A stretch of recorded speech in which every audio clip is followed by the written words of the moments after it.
Aujourd'hui, on va rendre ton CV, enfin plutôt je devrais dire tes CV, plus percutants. Parce que le recruteur va passer en moyenne 30 secondes en première lecture sur ta candidature. Donc il faut vraiment que ton CV fasse tilt pour qu'il place dans la bonne pile. J'en ai fait moi-même l'expérience quand je cherchais mon premier job. J'avais fait un CV qui me semblait franchement pas mal.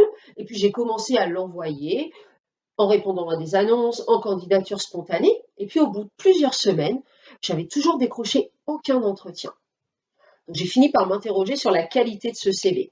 Et puis je l'ai montré à plusieurs personnes, à des copines, à des chefs d'entreprise que je connaissais pour qu'ils me donnent leur avis sur le contenu de ce CV.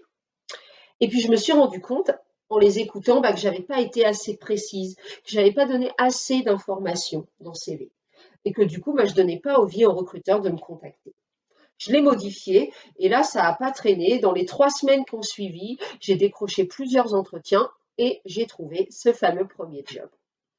Alors, comment on fait pour rendre son CV plus percutant? Je ne reviens pas sur le contenu de la dernière vidéo pour faire tes différents CV. On part du principe que tu as fait le tri des informations en fonction de tes cibles et que maintenant on passe à la phase rédaction et mise en avant de ces informations. Alors la première chose dont il faut se préoccuper, c'est le titre de ton CV. C'est la première chose qu'on voit. Et dans ce titre, pas question d'inscrire que tu recherches une alternance. Ça, le recruteur le sait déjà, tu l'as mis dans l'objet de ton mail.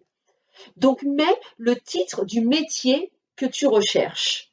Et puis dessous, l'idéal, c'est de réussir à écrire une petite phrase qui soit parle d'un de tes talents ou de ta mission idéale.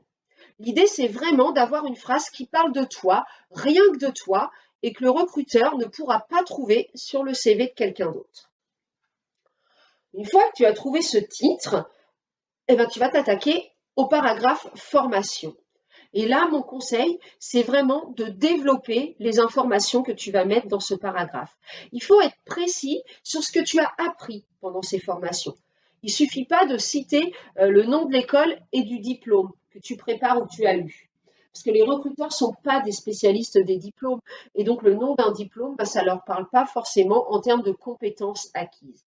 Donc, n'hésite pas à détailler les compétences, les projets que tu as pu réaliser dans le cadre de tes formations. Ensuite, le paragraphe plutôt expérience. Et je ne parle pas d'expérience professionnelle uniquement.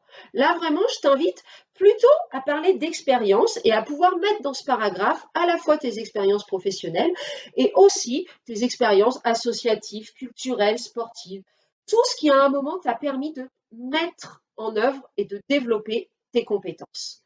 Et là, pareil que dans l'onglet formation, vraiment, détaille les tâches, les activités que tu as réalisées pour bien mettre de façon précise ce que tu sais faire.